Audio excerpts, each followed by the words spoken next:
Boa noite, gente. Estamos gravando. Eu acabei de receber uma mensagem aqui que a reunião está sendo gravada. Nunca recebi isso na minha vida aqui no Zoom, mas agora eu recebi. Vocês também receberam? Vocês escutaram?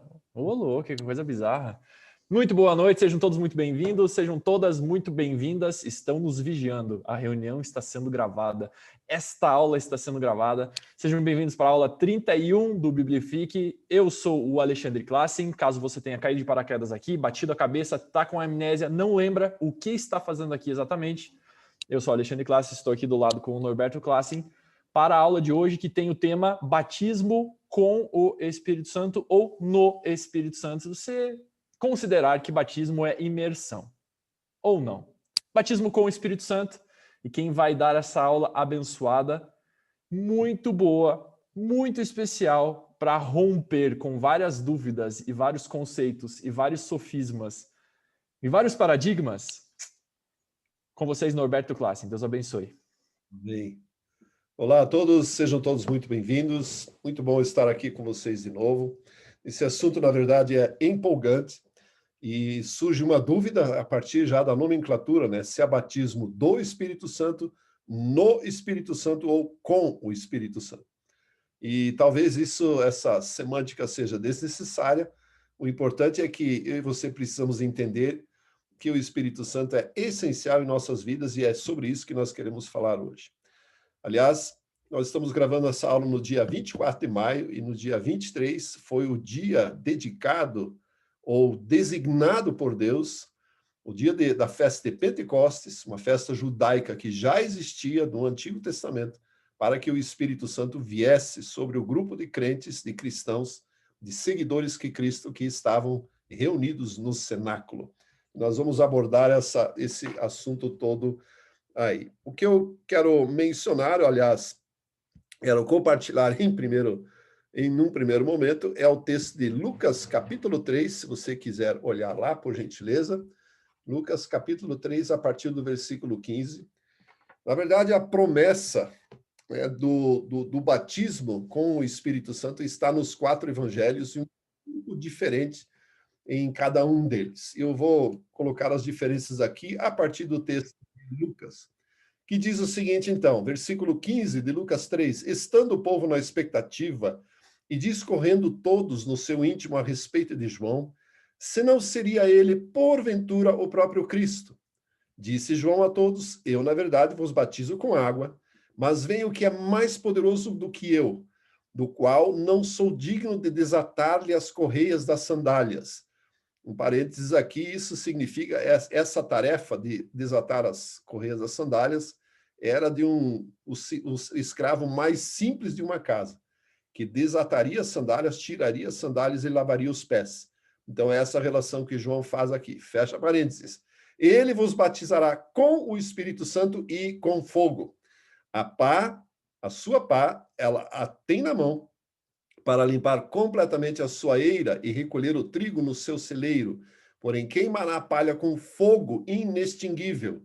Assim, pois, com muitas outras exortações, anunciava o evangelho ao povo. Até aqui, por enquanto. Na verdade, duas coisas que nós precisamos mencionar aqui. Mateus e Lucas mencionam o batismo com o Espírito Santo e com fogo. Marcos, quando nas palavras de Jesus ou nas palavras de João menciona a respeito disso, não insere, não inclui no seu texto o batismo com fogo. O Evangelho de João tem uma conotação um pouco diferente e diz nas palavras de João, eu não o conhecia, aquele, porém, que me enviou a batizar com água, me disse, aquele sobre quem vires descer e pousar o Espírito, esse é o que batiza com o Espírito Santo. E também ignora o batismo com fogo. E aqui vale uma explicação. Existem vários batismos, conforme nós já vimos em aulas anteriores, é um ensino de batismos, conforme o autor da Epístola aos Hebreus nos ensina, e um deles poderia ser com fogo, ou batismo de fogo. E há muitas dúvidas com relação a este, e eu quero, antes de tratarmos com o Espírito Santo, só colocar um ponto a respeito disso aqui. Nas palavras de João, a menção está relacionada a uma promessa, uma profecia do livro de Joel, onde o Espírito Santo viria sobre toda a carne e o fogo também, e o batismo de fogo viria também. Então, no conceito judaico, a quem João pertence, ao qual João pertencia, a quem ele se dirige, o Espírito Santo estava designado aos judeus e o fogo, relacionado ao juízo de Deus, viria sobre os gentios. Então, essa era a conotação, a teologia que se acreditava naqueles dias. E, de fato, o fogo, né, ele sempre tem a conotação purificadora, mas sempre para juízo. E é assim que ele também entra no Novo Testamento. O fato é que não existe, na verdade, um nominado, um batismo com fogo. Mesmo porque, mesmo as palavras de João Batista, que mencionam, que acrescentam o batismo com fogo ao do Espírito Santo, foram ignoradas, inclusive pelo Senhor Jesus, no texto de Atos, que nós vamos ver em seguida. Então, na verdade, assim, eu entendo, nós entendemos, que o batismo com fogo ele está relacionado ao juízo. Muitos o colocam como sendo aquele fogo que reacende ou acende a paixão, por exemplo, pelos perdidos, a paixão pelo relacionamento com Deus, é um fogo que incendeia, que aviva, enfim, esse tipo de fogo e essa paixão. Mas eu penso que isso tem muito mais a ver com a própria presença do Espírito Santo de Deus do que propriamente com o fogo. Alguns poderão dizer, é um preciosismo desnecessário. Está bem, mas já que nós estamos estudando a rigor os textos e expondo os textos, eu só quero colocar isso aqui. Uma coisa interessante, e talvez essa associação possa existir, mas eu não encontro uma base suficientemente sólida para afirmar isso, é que quando o Espírito veio, e no dia de Pentecostes, ele foi distribuído, veio na forma de línguas de fogo. Então, até me surgiu uma dúvida: será que, ou poderia ser, que é nessas línguas de fogo que está inserido o batismo com fogo?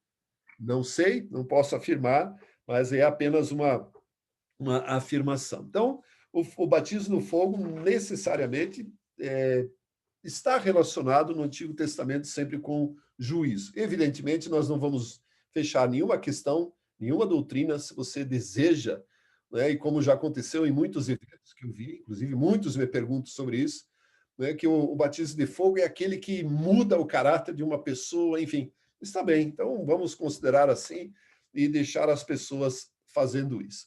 Então, esse é o texto clássico que anuncia que Jesus é o batizador com o Espírito Santo, que é a nossa ênfase aqui. Quando chegamos em Atos, eu quero ler aqui os primeiros versículos do livro de Atos. Lucas escreve assim: escrevi o primeiro livro, ó Teófilo, relatando todas as coisas que Jesus começou a fazer e a ensinar. E aqui ele está se referindo ao Evangelho de Lucas, que é Lucas é o autor do livro de Atos. Todas as coisas que Jesus começou a fazer e a ensinar até o dia em que, depois de haver dado mandamentos, por intermédio do Espírito Santo, aos apóstolos que escolhera, foi elevado às alturas. A estes também, depois de ter padecido, se apresentou vivo, com muitas provas incontestáveis, aparecendo-lhes durante 40 dias e falando das coisas concernentes ao reino de Deus. E aqui está uma questão que na eternidade eu desejo resolver com Lucas. Por que ele não nos relacionou os assuntos que o Senhor Jesus tratou com os 12 apóstolos desses 40 dias? Não seria interessante se nós soubéssemos? Mas simplesmente não há nenhuma pista, nenhuma indicação. E aparentemente, ou é uma revisão de assuntos que foram tratados nos 3 anos anteriores, ou são assuntos relacionados ao futuro, à missão que eles, como apóstolos, teriam como fundamentadores do projeto da igreja, né, que seria a nova congregação do Messias na terra, chamada Reino de Deus. Então, é muito interessante. Podemos especular muitas coisas aqui a respeito desse ensinamento do Senhor Jesus.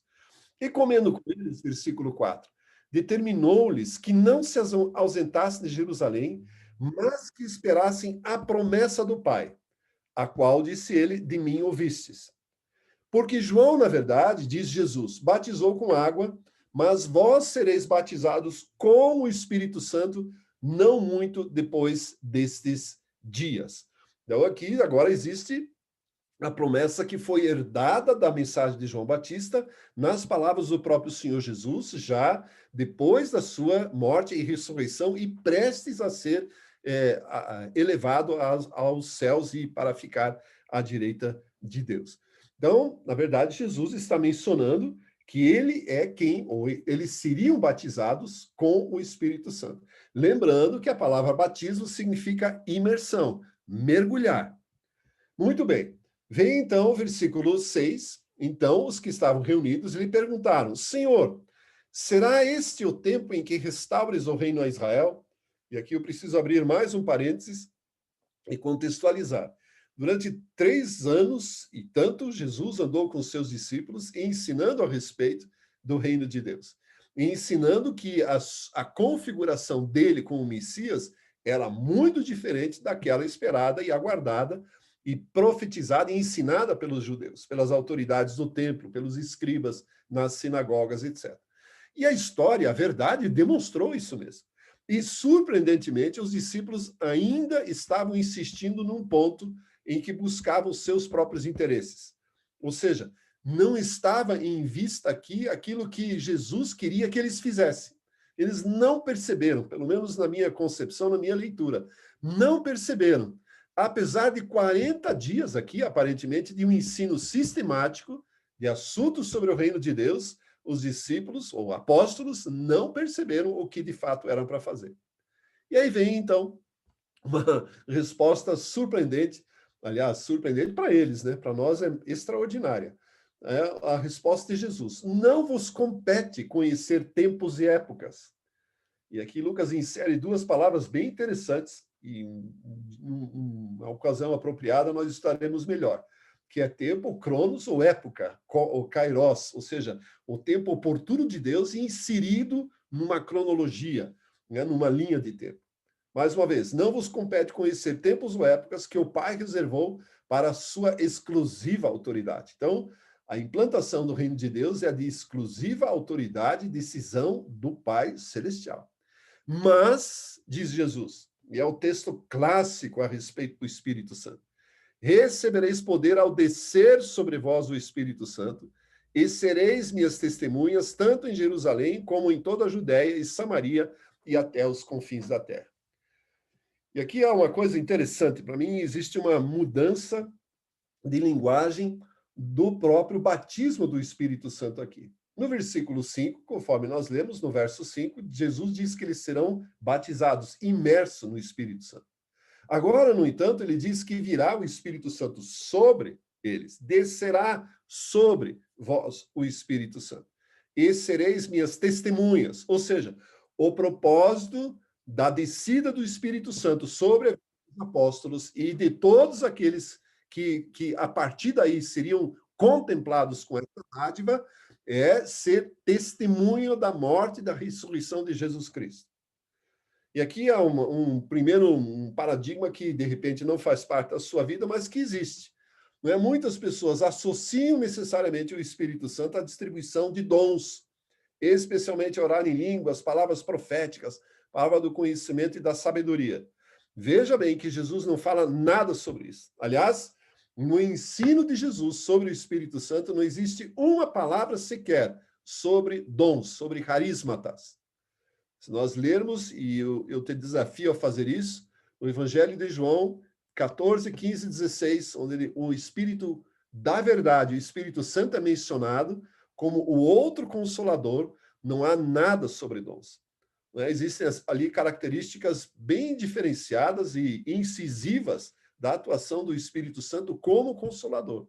E aqui, para a surpresa dos discípulos, que de repente podiam pensar que sobre eles viria um poder, para eles fazerem tudo acontecer, não, Jesus diz, isso é para testemunhar a respeito de mim. E aqui a linguagem muda e a forma de ver o batismo com o Espírito Santo muda também. E a partir desse momento, na verdade, começa a se falar no livro de Atos em ser cheio do Espírito Santo e não batizado no Espírito Santo. Aí você vai pensar, meu Deus, mas é outro detalhamento desnecessário. Não é a mesma coisa? Batizar significa mergulhar. Ser cheio é ser preenchido. E, aparentemente, é a mesma coisa, mas uma linguagem diferente. Jesus, no entanto, antes do Pentecoste, para cumprir essa promessa, no Evangelho de João ainda disse-lhes o seguinte: paz seja convosco. assim como meu Pai me enviou, eu também os envio. E havendo dito isto, soprou sobre eles e disse-lhes: recebei o Espírito Santo. Isso está descrito em João capítulo 20, versículos 21, e aconteceu antes desses fatos relacionados aqui em Atos. Ou seja, Jesus já havia soprado o Espírito Santo sobre aqueles discípulos. E aqui, isso nós precisamos entender para irmos adiante na nossa caminhada para a compreensão do batismo com o Espírito Santo, ou ser cheio com o Espírito Santo. João capítulo 20 é praticamente um eco, uma repetição do que Deus fez no Jardim do Éden com a vida de Adão. Quando, depois de moldado do barro, Deus soprou vida, soprou a própria vida de Deus, a sua própria vida em Adão, ali se tornou alma vivente.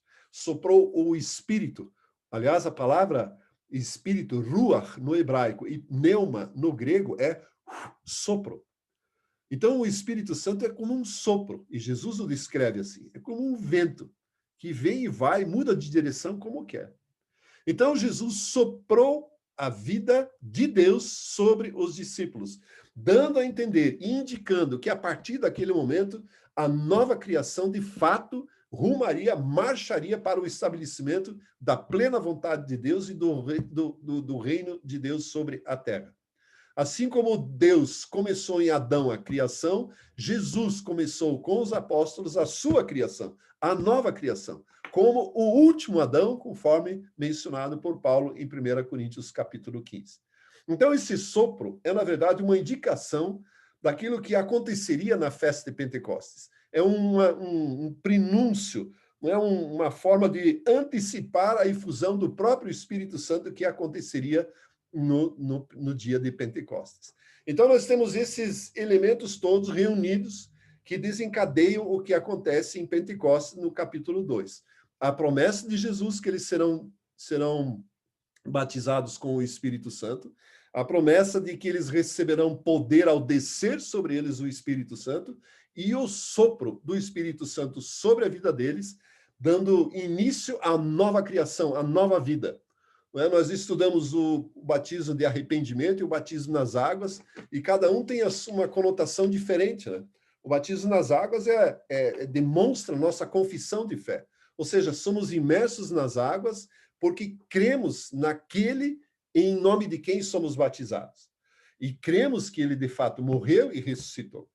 O batismo de arrependimento, ele nos alinha, nos muda a nossa mente, ou tem essa propriedade, essa característica de mudar a nossa mente para que vivamos alinhados com interesses do reino de Deus. E o batismo do Espírito Santo agora vem encher a nossa própria existência com a própria vida de Deus. Isso, para mim, é muito importante. Porque eu e você, como cristãos, não fazemos parte apenas de uma religião, de um credo, de uma seita, uma filosofia. Não somos apenas seguidores de uma doutrina, de conhecimentos bíblicos. Eu e você temos em nós a vida do próprio Deus a quem servimos. Temos em nós a vida do próprio Deus que nos criou. A vida do próprio Pai que nos adotou como filhos. A vida dos próprios servos que foram designados para servir a Jesus Cristo. Não é apenas uma religião, não é apenas um cristianismo qualquer, não é simplesmente nos chamar de crentes. Eu e você fomos cheios do Espírito Santo para pertencermos a Deus e Ele encher a nossa vida. Esse, para mim, é o resumo. Nós poderíamos parar por aqui. Batismo no Espírito Santo, batismo com o Espírito Santo, ser cheio do Espírito Santo é receber a vida do próprio Criador do universo em nossas vidas. E aí tem todos os ambientes e todos os aspectos relacionados a isso. Vamos lá para Atos capítulo 2, que é o texto clássico que relata os acontecimentos ali do Pentecostes. Ao cumprir-se o dia de Pentecostes, vou abrir mais um parênteses aqui, permitam-me, por favor. Pentecostes era uma festa que já existia. Ela foi instituída na Aliança do Sinai, quando o povo de Deus saiu do Egito, e ao sopé do Monte Sinai, o Monte Horebe, receberam ali a aliança com Deus, e 3 festas foram instituídas. A Páscoa, Pentecostes, que acontecia 50 dias depois, ou no 50º dia, depois de 7 semanas, o dia 50, e finalmente a festa dos tabernáculos, que acontecia no 10º mês, meses depois. Então, nós percebemos que, na verdade, Jesus Cristo morreu, e não foi por causa da sua morte que a Páscoa foi instituída, ela já existia no Antigo Testamento. Assim, o Espírito Santo desceu sobre os discípulos, os apóstolos, e não é a partir daí que existe o Pentecostes, ele já existia. Né? E é uma festa que deveria ser celebrada com muito mais júbilo, com muito mais lembrança, muito mais memória, para a alegria do próprio Espírito de Deus que habita em nós. Mas, enfim, ao cumprir-se o dia de Pentecostes, estavam todos reunidos no mesmo lugar. De repente, veio do céu um som como de um vento impetuoso e encheu toda a casa onde estavam assentados. E apareceram distribuídos entre eles línguas como de fogo. E aqui talvez seja o batismo com fogo. E pousou uma sobre cada um deles. E todos ficaram cheios. Todos ficaram pletos, plenamente recheados do Espírito Santo, e passaram a falar em outras línguas, segundo o Espírito lhes concedia que falassem. Ou seja, o texto clássico do derramamento do Espírito Santo de Deus é um grupo, né, que eram 120 pessoas reunidos num cenáculo, reunidos para orar e esperar a promessa do Pai. Certamente nem eles esperavam o que aconteceria, e muito menos da forma como aconteceria. E simplesmente o Espírito Santo inundou aquele lugar, encheu a vida deles, começaram a falar em línguas completamente estranhas, a ponto de, na sequência do texto, 11 nações diferentes serem mencionadas, e todas elas ouviram falar, ouviram os apóstolos falar, ouviram aqueles discípulos falar no seu próprio idioma. Um mistério completo, total. Imagine se nós estivéssemos no mesmo lugar, russos, chineses, escandinavos, alemães, franceses, americanos, britânicos, brasileiros, ou seja, 11 nacionalidades diferentes que falam línguas estranhas, e uma pessoa falar e cada uma entender no seu próprio idioma. O mistério do Espírito Santo de Deus. Ou seja, aquilo que, de fato, Deus desejava fazer, que é propagar, espalhar, anunciar o reino de Deus, a sua glória em todo o mundo, até os confins da terra, estava agora vislumbrado e podia se cumprir.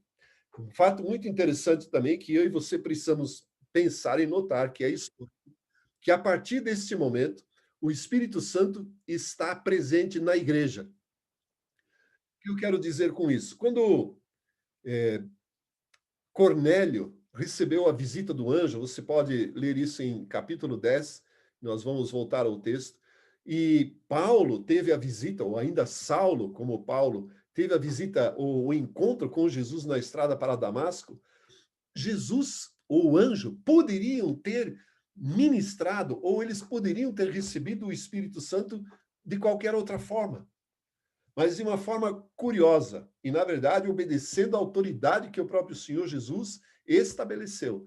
Tanto Saulo quanto Cornélio receberam o Espírito Santo mediante a imposição de mãos de membros do cristianismo, de membros da igreja primitiva. No caso de Saulo, foi Ananias, um discípulo designado pelo próprio Senhor Jesus. Vai lá, impõe as mãos sobre Paulo para que ele seja cheio. No caso de Cornélio, um anjo estava com ele, visitou a casa de Cornélio. E esse anjo mandou chamar Simão Pedro, para que este viesse, impusesse as mãos, ou ministrasse, e eles fossem cheios do Espírito Santo. Isso quer dizer que, a partir do Pentecoste, o Espírito Santo está como que retido na igreja, e é a partir da igreja, dos crentes, dos cristãos, que lhe é espalhado o mundo afora. Eu e você recebemos o Espírito Santo de alguma forma. Alguém orou por nós, alguém usou do princípio de imposição de mãos para que eu e você o recebêssemos. Porque é desta maneira que Jesus estabeleceu que o seu batismo fosse concretizado. Uma outra curiosidade, que na verdade não foi Jesus quem batizou os 120 no cenáculo. O Espírito Santo simplesmente desceu com eles. porque Jesus prometeu batizá-los com o Espírito Santo e foi embora. Foi elevado às alturas. E não concluiu a tarefa pré-anunciada por João e nem a sua promessa. Mas o Espírito Santo desceu sobre eles, como um vento impetuoso, com línguas de fogo, enchendo a vida deles com ousadia, com coragem, para anunciar, para manifestar a glória de Deus. E aqui nós temos uma virada de página, algo extraordinário que aconteceu na vida daqueles discípulos e apóstolos. A partir daqui, todos os interesses pessoais se esvaíram da mente dos apóstolos e eles passaram definitivamente a cumprir o chamado e o propósito que Deus, ou que o Senhor Jesus havia estabelecido para eles. Veja, por exemplo, Atos capítulo 3. Tenho comigo que aquele mendigo paralítico que estava na porta, na porta formosa, estava lá quando Jesus passou por eles. E Jesus optou por deixá-lo lá para que Pedro e João, ao irem ao templo para orar, ministrassem a vida daquele homem e o curassem. E assim, várias outras ocasiões. Então, de repente, eles começaram a perceber que o Espírito Santo era muito mais do que simplesmente poder para estabelecer um governo político e social sobre a terra. De repente, os discípulos e apóstolos começaram a perceber que o Espírito Santo mudou as suas próprias vidas, deu-lhes uma ousadia que não tinham, um conhecimento que não tinham, para manifestar a glória do próprio Deus, manifestar o reino de Deus, e todos os milagres que aconteceram foram uma demonstração clara de que isto seria assim.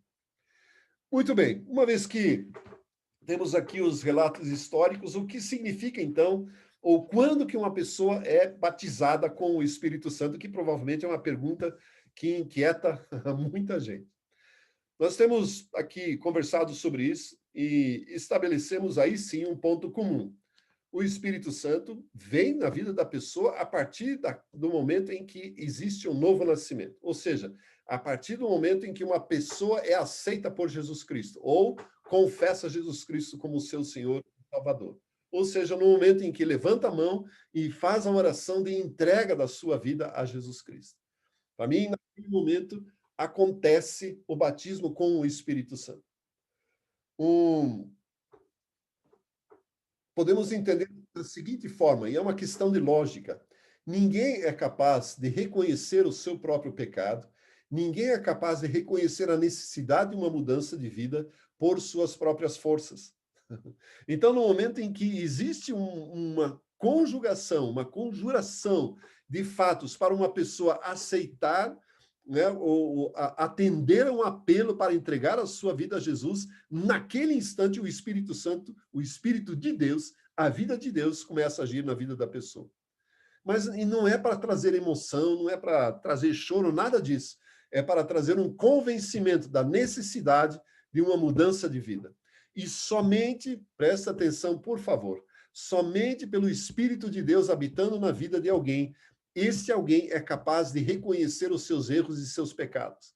Pelas suas próprias forças, isso nunca será possível.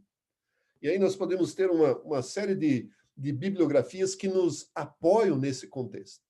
Na verdade, eu e você precisamos entender o seguinte: eu e você fomos criados por Deus para sermos espirituais, nós somos seres espirituais. Temos uma alma e habitamos num corpo. Vou repetir. Eu e você somos seres espirituais, temos uma alma e habitamos num corpo.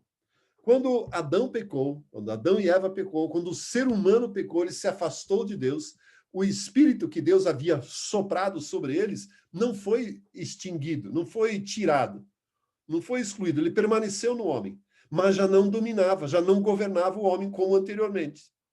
Né? O espírito na vida de Adão e Eva, o próprio espírito de Deus, a vida de Deus, ou permitia que ele tivesse comunhão permanente, cumprindo toda a vontade de Deus, fazendo tudo o que deveria fazer. Quando pecou, quando desobedeceu, perdeu esse privilégio e passou a ser governado pela sua própria mente, pela sua vontade. E passou a praticar aquilo que o corpo mandava e não o que o espírito mandava. Então, quando uma pessoa nasce de novo, quando existe essa experiência de um encontro pessoal com o Senhor Jesus, o Espírito de Deus reaviva passa a habitar novamente na vida da pessoa e passa, a partir daquele momento, ou deveria, governar a vida daquela pessoa. Então, quando um pecador crê em Jesus, ele é purificado de todos os seus pecados e passa a ser transformado numa nova criação. Paulo, escrevendo aos Coríntios, diz que aquele que está em Cristo, nova criatura é, nova criação é, e as coisas velhas passaram e eis que se fizeram novas. Ou, uma leitura mais abrangente, as coisas velhas vão ficando para trás e vão se fazendo novas, ou seja, um processo de renovação, de purificação. Mas o ato do batismo, da presença do Espírito Santo na vida da pessoa, vem quando ocorre o novo nascimento. Nós não podemos e não encontramos um padrão de que isso acontece numa segunda experiência, numa segunda vez. Então, se você quer saber o que o Biblifique pensa a respeito do batismo com o Espírito Santo, ele acontece no novo nascimento, no mesmo instante, no mesmo ato em que a pessoa reconhece a Jesus Cristo como seu Senhor e Salvador. Muito bem, dito isso, então, como se processa esse batismo do Espírito Santo na vida da pessoa? Como eu disse, a partir do Pentecostes, o Espírito Santo desceu e a linguagem muda, ou seja, todas as referências com relação ao Espírito Santo passam a mencionar que eles foram cheios, ou seja, foram plenos do Espírito Santo de Deus, receberam a plenitude do Espírito Santo. Vou citar alguns exemplos, se você quiser, se anota os textos aí. Atos capítulo 2, versículo 4, nós temos ele aqui, todos ficaram cheios do Espírito Santo. Ou seja, a palavra pleto. No capítulo 4, né, quando eles estavam novamente orando, o lugar sacudiu e eles foram todos cheios do Espírito Santo. O lugar tremeu, houve um pequeno abalo sísmico, né, e não se sabe até hoje, ninguém sabe se houve um segundo Pentecostes ou apenas a repetição ou uma outra experiência. Paulo, mediante a imposição de mãos de Ananias, em Atos capítulo 9, diz o texto lá que ele foi cheio do Espírito Santo. Não é? Novamente, Paulo enfrentou Elimas, o mágico, em Atos capítulo 13, dizendo que ele estava cheio do Espírito Santo, pleno do Espírito Santo. Estevão enfrentou as autoridades do Sinédrio, em Atos capítulo 6 e 7, cheio do Espírito Santo. Ou seja, pleno da presença do Espírito Santo de Deus na sua vida. E é interessante que existe um texto de Paulo que nos é muito interessante. E eu quero mencionar aqui, Efésios capítulo 5, versículo 18, que são as instruções finais para viver, na verdade, a nova criação. E ele diz o seguinte: não vos embriagueis com vinho, no qual há dissolução, mas enchei-vos do Espírito Santo, ou do Espírito. Não se embriaguem com vinho, que leva à libertinagem, à dissolução, à devassidão, mas deixem-se encher pelo Espírito Santo, diz a Nova Versão Internacional. Ou seja, é como se fosse uma permissão que eu e você temos que dar ao Espírito Santo que ele nos domine, que ele nos encha. Eu, refletindo sobre isso, me vem a seguinte figura. Paulo está sugerindo aqui uma ação contínua, né? Enchei-vos constantemente. É um padrão constante do Espírito Santo de Deus. Então, nós podemos pensar o seguinte: eu e você temos um ambiente, um invólucro, uma embalagem, um balde, que é a nossa própria vida. E ela está cheia de bolas. Vou usar uma linguagem que o Alexandre gosta de usar. Um balde cheio de bolas coloridas, que são as nossas obras da carne. E o Espírito Santo quer entrar na nossa vida. Ele quer encher a nossa vida. Mas ele não pode ocupar o lugar que já está ocupado por outra coisa. Então, para que ele seja, ou que eu e você sejamos cheios, alguma coisa tem que sair. Ou seja, existe um limite de espaço para o Espírito Santo na nossa vida. Eu estou dando um exemplo aqui hipotético. Existe um limite físico para que o Espírito Santo habite em nós. O próprio corpo físico, vamos supor. né? E eu e você estamos cheios. A pessoa, quando recebe, quando atende ao apelo e tem uma experiência com Jesus Cristo e experimenta o novo nascimento, está cheia de obras da carne. Tem um catálogo de vícios permanentes na vida dela. Para que o Espírito Santo encha a sua vida, esse catálogo ou essas coisas precisam ser excluídas, tiradas, para que o Espírito Santo possa ocupar o lugar. Então, encher-se do Espírito Santo na linguagem que Paulo nos propõe aqui, é simplesmente tirar aquilo que não faz parte, que é incompatível com o Espírito Santo, tirar isso das nossas vidas e permitir que o Espírito Santo nos controle. Tanto é que e ele dá algumas indicações aqui de como viver isso, não é? Olha aqui, ó. Sabei, pois, que nenhum incontinente ou impuro, avarento, que é idólatra, tem herança no reino de Cristo e de Deus. Ninguém vos engane por palavras vãs, porque sobre essas coisas vem a ira de Deus sobre os filhos da desobediência. E no capítulo 4, ele diz, aquele que mentia, fale a verdade. Aqui, ó. Por isso, deixando a mentira, fale cada um a verdade, e com o seu próximo, porque são membros uns dos outros. Não deis lugar ao diabo. Ou seja, a obra da carne dá lugar ao diabo. A obra do Espírito dá lugar ao Espírito. Tiramos as coisas que não são concernentes ao Espírito, que não são compatíveis com o Espírito, para que o Espírito Santo nos encha. Ou seja, um padrão consistente, uma obra consistente e constante. Ou seja, é algo para a vida toda.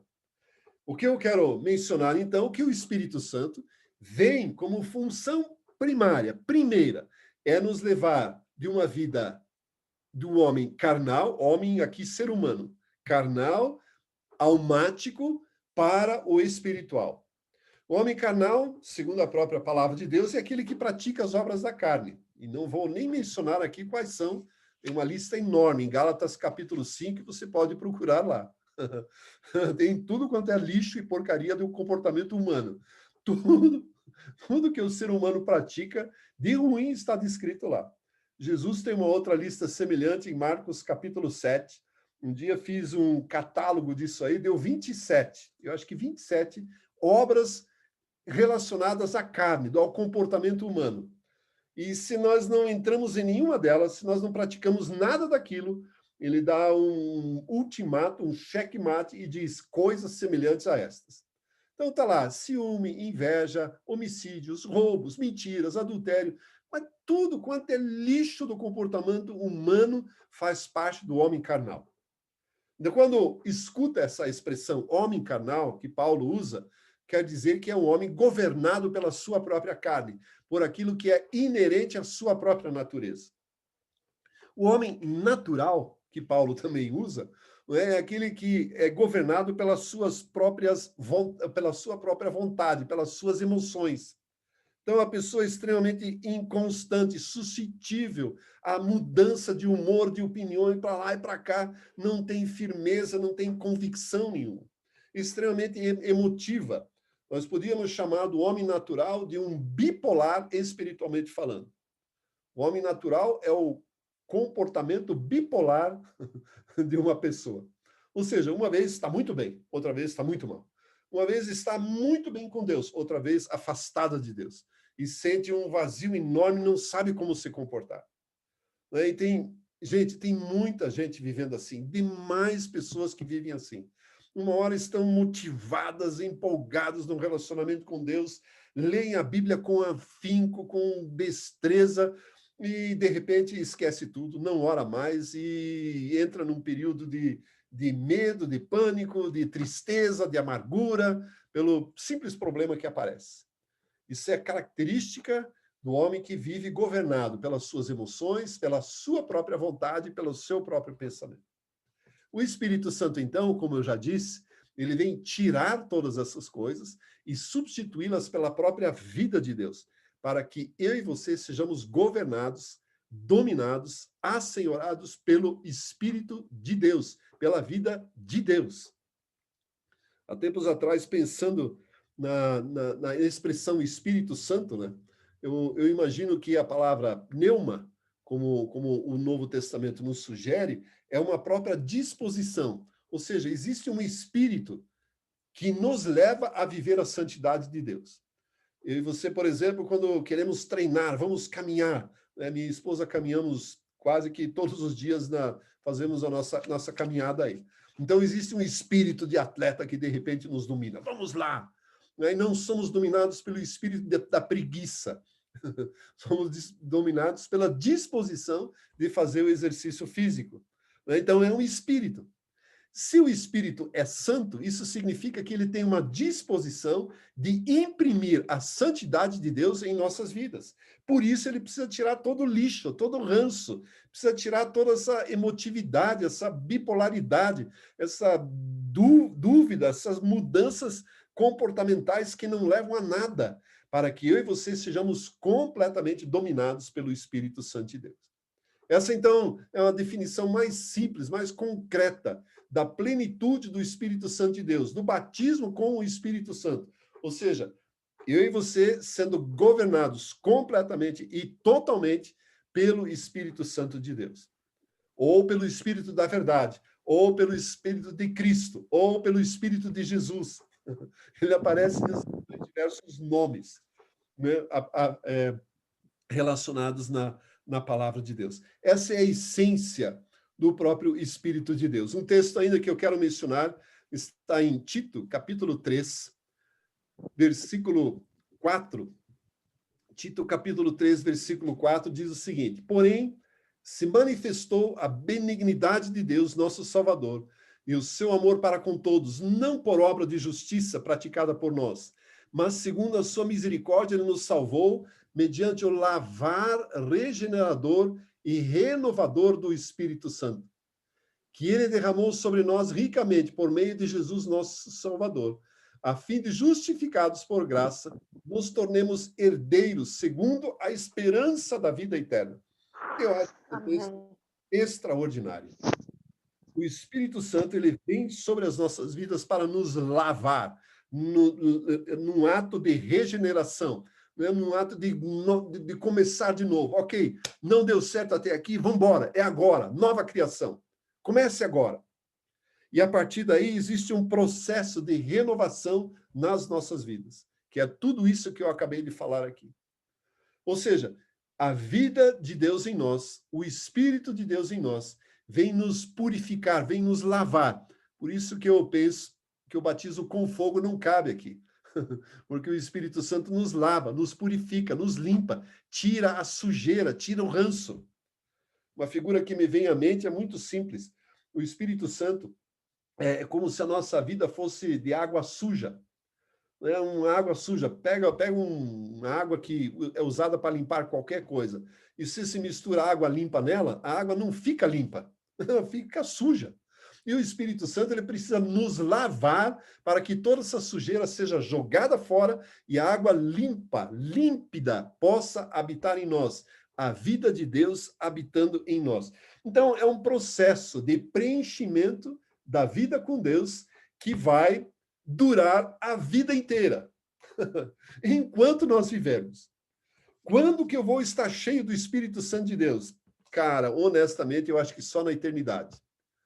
Porque sempre haverá alguma coisa que eu e você precisamos deixar de praticar para que a vida de Deus faça parte da nossa vida. Pelo menos olhando para mim, eu sou crente há muito tempo, há muitos anos, e sempre ainda percebo isso aqui precisa mudar, essa atitude precisa ser diferente. Isso não é um pensamento divino, isso não está de acordo com a palavra de Deus. Então, esse processo, né, de renovação, de regeneração, esta lavagem pela água do Espírito Santo de Deus é permanente em nossas vidas. Ou seja, o batismo com o Espírito Santo, a plenitude do Espírito Santo, ser cheio do Espírito Santo, é um processo que vai levar a vida inteira. Tem início no momento em que eu e você reconhecemos a Jesus como o Senhor das nossas vidas. No momento em que começamos a reconhecer as nossas falhas, pecados e transgressões. Mas o processo de purificação, especialmente de renovação, é constante, está sempre em andamento. E quando Por exemplo, se consulta um site assim, e o site está meio fora do ar, mas eles colocam lá em construção. Então, eu e você somos assim, tem uma plaquinha na nossa testa, escrito assim, em processo de renovação, em processo de regeneração, em obras.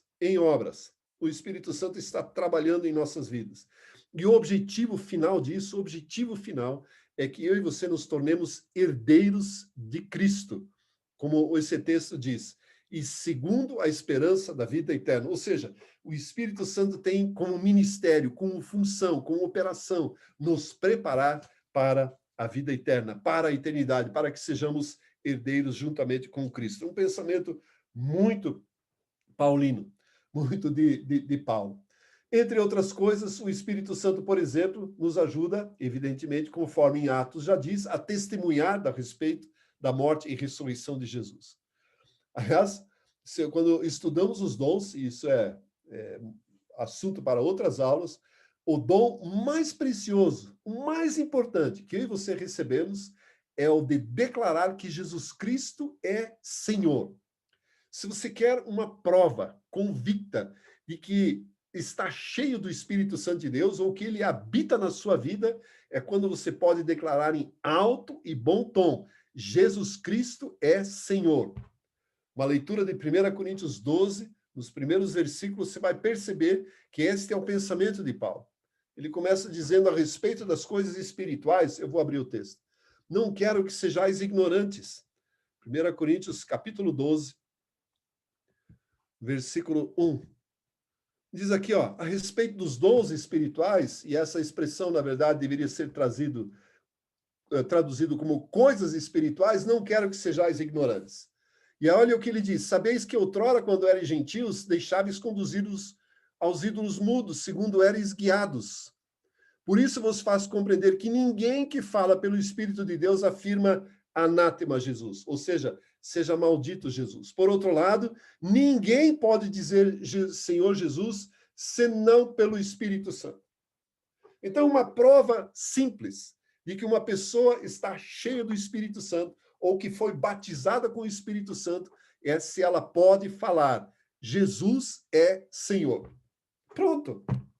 Não precisa de evidência de línguas, não precisa de nenhum dom. Precisa saber falar ou poder falar com toda a liberdade que Jesus Cristo é Senhor. Segundo Paulo, esse é o dom primário, a coisa espiritual mais notória, mais permanente, mais convicta que um cristão precisa ter. Aí, todos os demais dons, esses virão com o tempo. Então, isso é um fato muito interessante que eu e você precisamos compreender. E eu ainda tenho um tempinho aqui, ao olharmos com relação ao conflito que existe, é dom de línguas, é batismo do Espírito Santo, uma segunda bênção, não é e tal. Se nós estudarmos as formas como o Espírito Santo se apresentou no livro de Atos, nós não encontramos nenhum padrão. Porque existem os pentecostais que dizem o seguinte: não, tem que batizar nas águas e o Espírito Santo é uma segunda bênção. Os reformados dizem que o Espírito Santo nem vem sempre com o dom de línguas, isso não é evidência. E, na verdade, nenhum nem outro está certo, não existe um padrão. Se, por exemplo, olharmos para o texto de Atos 2 que nós lemos, nós não vimos ali que aqueles discípulos foram batizados em algum momento nas águas. Aliás, eu fui ler os evangelhos esses dias, estudando esse assunto, não encontro o batismo nas águas dos discípulos. Não está mencionado. Muito provavelmente podem ter sido batizados ou por João Batista ou pelo próprio Senhor Jesus. Porque, conforme João capítulo 3, e o Alexandre me alertou para isso, Jesus batizado. Então, ele pode ter batizado, mas não está mencionado. Então, não é característica. Eles foram cheios do Espírito Santo e oraram em línguas, sim. Então, o batismo nas águas não está mencionado. Foram cheios do Espírito Santo e oraram em línguas. Ao olharmos, por exemplo, para os crentes em Samaria, né, depois da mensagem em Atos capítulo 8, na mensagem de Filipe e posteriormente de Pedro e João, que foram para lá, nós temos a referência de que eles foram batizados com o Espírito Santo, aliás, foram batizados nas águas, receberam o Espírito Santo, mas não há evidência de que orar em línguas. Então, já desfaz o padrão. Orar em línguas não é necessariamente prova do batismo com o Espírito Santo. Ao olharmos para o encontro de Paulo, né, na estrada para Damasco, também em momento nenhum nós temos uma menção, algum relato de que ele foi batizado nas águas. Entendemos que sim, em algum momento, mas não sabemos quem, porque ele diz na carta aos Coríntios de que ele batizou alguns também. Então, se ele batizou, é que provavelmente também passou por isso, mas não há o registro. Foi cheio do Espírito Santo, conforme diz o texto, e não há nenhuma menção de que orava em línguas, pelo menos não naquele momento. E penso eu, conforme ele relata em Corinto, que ele orava em línguas, porque ele diz que eu oro em línguas mais do que todos vocês. Mas no momento não está descrito como tal. Então o texto não serve como estabelecimento de um padrão. Ao olharmos para Atos capítulo 10, na mensagem de Simão Pedro à casa de Cornélio, todos aqueles que estavam lá, o Espírito Santo desceu sobre eles, né? Ou seja, caiu sobre eles, segundo o texto diz, não diz que foram cheios nem que foram batizados, o Espírito Santo caiu sobre eles e começaram a orar em línguas. E depois foram batizados nas águas. Ou seja, o batismo com o Espírito Santo veio depois ou antes do batismo nas águas. Então, também não serve para estabelecer um padrão. Finalmente, o último texto que eu quero mencionar é Atos capítulo 19, que é o encontro de Paulo com os discípulos de João Batista, que já havia falecido, morrido há muito tempo, mas que estavam lá, né, e Paulo perguntou para eles, eram 12 pessoas, escutem, vocês conhecem o Espírito Santo? Foram batizados no Espírito Santo? Cara, nem sabemos quem é. O que vocês estão fazendo aqui? Não, nós fomos batizados no de João. Nós conhecemos o batismo de João. E aí, então, Paulo orou com eles, veio sobre eles o Espírito Santo, e sim, oraram em línguas. Mas não há menção, novamente, de que eles haviam sido batizados nas águas, somente o de João. Então, nós não temos um padrão comum nos registros de Atos. Portanto, lamento, mas Atos dos Apóstolos não serve, não é suficiente para estabelecer uma doutrina, um ensinamento com relação à conexão entre orar em línguas e batismo no Espírito Santo, que tanta confusão causa por aí. A forma mais fácil, como eu disse, de constatar se o Espírito Santo está na sua vida é se você tem liberdade, convicção de afirmar que Jesus Cristo é teu Senhor. E eu te desafio a fazer esse teste. Faça um teste. Se você conseguir convictamente afirmar que Jesus Cristo é teu Senhor, o Espírito Santo está na sua vida. Dons, a plenitude, todo esse processo é um processo. A redundância é válida. Ou seja, isso vai acontecer com o tempo. Mas certamente o Espírito do nosso Deus habita em nós. Ele fez morada em nós para nos levar a deixarmos as obras da carne, a deixarmos ser movidos pelas emoções, pela nossa vontade, pela nossa mentalidade, para vivermos uma vida repleta de Deus e termos a capacidade de discernirmos corretamente, segundo a vontade de Deus, segundo a palavra de Deus. Amém, queridos? Amém. Amém. Bom demais. Gente, alguma pergunta, algum comentário, algo a falar? Alguém tem alguma coisa? Alguma... Na verdade, eu tenho uma dúvida. Diga, Thay. Deixa eu ver se eu consigo explicar. O Espírito Santo, ele convence, certo? Para você levantar a mão lá no culto, certo? Daí, naquele momento, quando você aceita Jesus como seu Salvador, o Espírito Santo faz morada em você. Mas ele que te convence, certo? Por que ele me convenceu, mas não convenceu, de repente, tipo, minha prima que está do lado, por exemplo, sabe? Eu tenho em relação a isso. Porque, não sei, de repente, porque alguém estava orando por mim, e daí o Espírito Santo me convenceu, sabe? Eu não sei se eu consegui explicar. Sim, entendemos. E na realidade, eu não sei quanto ao Norberto, mas na realidade, a sua pergunta não tem resposta e este é o verdadeiro calvinismo. Parabéns, você acabou de descobrir o verdadeiro calvinismo, diferente do que a maioria acha que é a tal da predestinação, que é o convencimento e a, entre aspas, escolha da parte de Deus de quando você vai se converter. Porque a partir do momento que você se converte, você percebe que você não se converteu porque simplesmente acordou no dia e falou: hoje eu vou me converter a Jesus. Não foi assim. Foi o Espírito Santo que convenceu você do pecado e você que se arrependeu. Ah, Mas será porque tinha alguém orando por isso? Não, soberania de Deus mesmo. Norberto, diga a tua opinião. Na verdade, eu concordo com você, Alexandre, e ainda questiono o seguinte, né? Quem sabe essa pessoa também não foi convencida pelo Espírito Santo, mas ela não decidiu.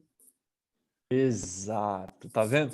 Por O isso. livre-arbítrio, ela tem a liberdade de aceitar ou não aceitar, aí que entra Exato. a nossa vontade, né? Tá vendo Tem a soberania de Deus. Isso. Tá vendo como as coisas não são uma receita de bolo? São dois extremos? Não são dois extremos? As coisas não acontecem só em dois extremos, gente. O mundo, ele não é só preto e branco. O mundo é cinza também. As coisas não são só pretas e brancas. Tem coisa cinza, tem coisa que mistura, tem coisa... Sabe da onde... É um parênteses que eu tô abrindo aqui. Sabe da onde que surgiu essa mania do ser humano de dualizar as coisas? Entre colocar as coisas tudo nos extremos? Lá no Jardim do Éden, na árvore do conhecimento do bem e do mal. Tudo agora para o ser humano ou é bem ou é mal, ou é preto ou é branco, ou é 8 ou 80. E aí o ser humano não consegue misturar as coisas. Mas em outra aula a gente conversa sobre isso, porque esse assunto teu, Thay, é bem mais longo. É bem mais longo. Mais longo. Deixa eu saber Eu tenho... Opa. Vai lá, pode falar. Peraí, deixa eu aparecer na tela aqui. Norberto, por favor, em João 20, 22, quando Jesus ele ressuscita e aparece aos seus discípulos, ele sopra sobre eles o Espírito Santo, certo? Ele diz, recebei o Espírito Santo. Como que eu consigo trabalhar esse assunto dizendo, ó, eles receberam ali o Espírito Santo, com a descida do Espírito Santo no Pentecostes? Como é que eu consigo trabalhar esse assunto assim? Por favor. Como eu disse na aula, eu penso que isso era um pré-anúncio, uma prévia daquilo que iria acontecer no Pentecostes. O que eu tenho comigo que essa é uma experiência única para aquele grupo de pessoas. Não existe alguém que vai receber um sopro do Espírito depois a plenitude.